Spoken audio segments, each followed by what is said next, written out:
Намалениот интензитет на градежни работи на новата клиничка болница во Штип ја кочи набавката на нова софистицирана опрема, потребна за дијагностички прегледи.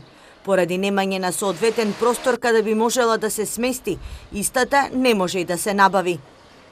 Тоа има одредени реперкусии, бидејќи ние ги планираме буџетите не да бидат развојни, бидејќи ние ќе добиеме најсовреме клиничка болница здравје која ќе ја добиеме, ние гледаме да ја тековно да ја завршиме годината, значи да немаме проблем со апаратурата, да ги имаме сите потребни лекови и тоа во одреден дел малку може би ни ги врзува работи таму каде што можеме некаде да набавиме понова апаратура, сепак не ја набавуваме бидејќи чекаме да добиеме нова болница каде што ќе добиеме комплет нова апаратура и у тој дел малку можеби ни се врзани јасни, меѓутоа добро е во овој објект кај што сме сега, оние работи тековни да се вршат како што треба, апаратите да бидат во функција, да ги имаме сите материјали неопходни кои што треба да ги има таму за пациентите, колку што може да ја одржуваме хигиената и луѓето да бидат позадоволни кои ќе дојдат во клиничка болница Штип.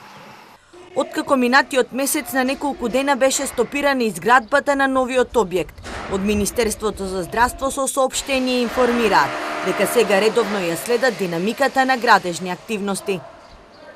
Континуирано и во текот на денешниот ден во контакт сме со изведувачите и подизведувачите во однос на напредокот на градежните работи. Инаку во моментот има 70 на работници кои работат на внатрешни специфични градежни активности.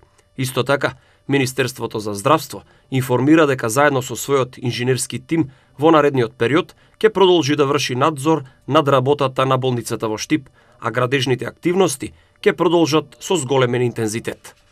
Откако роковите за изградба беа пробиени, Министерството за здравство на изведувачот, грчката фирма Интеркат, им даде рок од 2 недели да покажат напредок во работењето.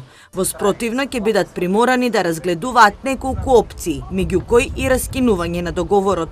Според планот, првата фаза од изградбата треба да заврши кон крајот на 2018 година. Темелите новој капитален проект во вредност од 30 милиони евра беа удрени во март 2016.